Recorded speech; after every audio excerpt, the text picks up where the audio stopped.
అంటే నాకు కొన్ని సీన్స్ అంటే ఒకటి ప్లస్ పాయింట్ ఏంటంటే సినిమాలో మహేష్ అన్న లుక్స్ కానీ స్టైల్ కానీ యాక్షన్స్ కానీ డైలాగ్ డెలివరీ కానీ చాలా అంటే చాలా బాగుందన్న. నాకు చాలా అంటే బాగా నచ్చింది. అంటే డ్యాన్స్ కూడా బాగుందన్న. కానీ ఒక్కటి చిన్న ల్యాగ్ అయిందన్న. ఫస్ట్ హాఫ్ కొంచెం స్లోగా ఉంది, సెకండ్ హాఫ్లో కొంచెం రేంజ్ తీసిందన్న. కానీ ఒకటి అంటే మన గురూజీని ఇంకా మహేష్ బాబు వాళ్ళిద్దరు కాంబినేషన్లో సినిమా అంటే ఎక్కడో ఊహించుకుంటామన్న, అంత ఆ రేంజ్ మాత్రం వెళ్ళలేదన్న. ఇంకోటి సినిమా ఎలా ఉందంటే ఇలా ఉందన్న. సినిమా ఇలా ఉంది, ఇలా ఇలా ఇలా ఇలా అంటే ఏందనుకుంటున్నారు? Super super super. నిజంగా సంక్రాంతికి కూడా మీరు ఒక్కసారి వెళ్ళి చూడొచ్చు అన్న సినిమా. అంతేగాని అంత కాన్సెప్ట్ కానీ స్టోరీ కానీ అంత ఏం లేవన్న. నిజంగా మీరు కానీ ఇంత నిజం చెప్తున్నా అన్న, జెన్యూన్ రివ్యూ.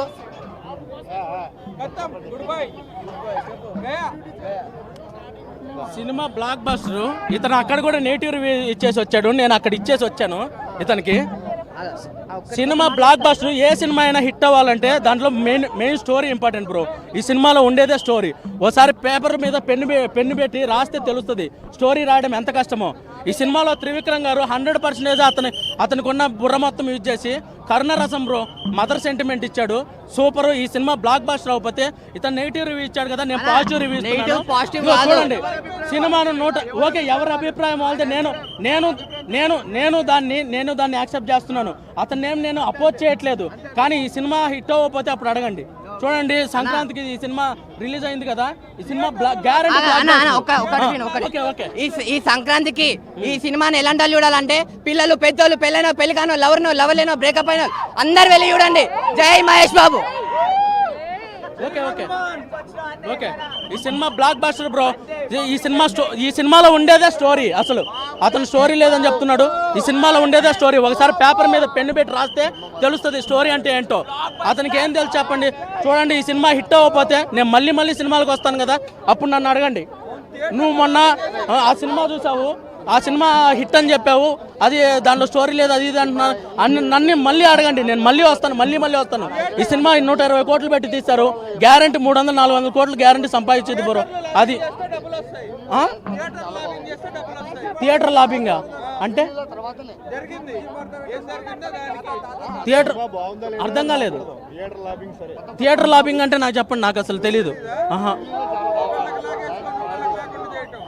ఒకరికి లాగేసుకొని ఇంకొకరు లేకుండా చేయడమా అంటే దాని గురించి నాకు అంత ఐడియా లేదు బ్రో. ఓకేనా.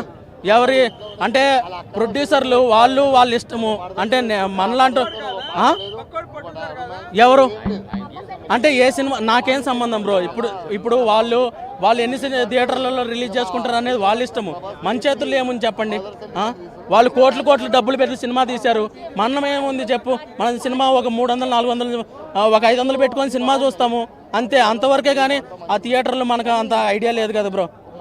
ఏ సినిమా ఒకటి మాత్రం నిజము, ఏ సినిమా అయితే ప్రేక్షకులు నచ్చుద్దో ఆ సినిమానే ఎక్కువ రోజులు ఉంటుంది, ఆ సినిమానే ఎక్కువ డబ్బులు కలెక్ట్ చేసిద్ది. అది మహేష్ బాబు ఈ సినిమాలో అసలు అల్టిమేట్ బ్రో. అసలు త్రివిక్రమ్ ఏదైతే పేపర్ మీద రాసుకున్నాడో దానికి 100% న్యాయం చేశాడు మహేష్ బాబు గారు ఈ సినిమాకి. అది ఈ సినిమా బ్లాక్ బస్టర్ బ్రో. అది డాన్స్ చాలా బాగా వేశాడు.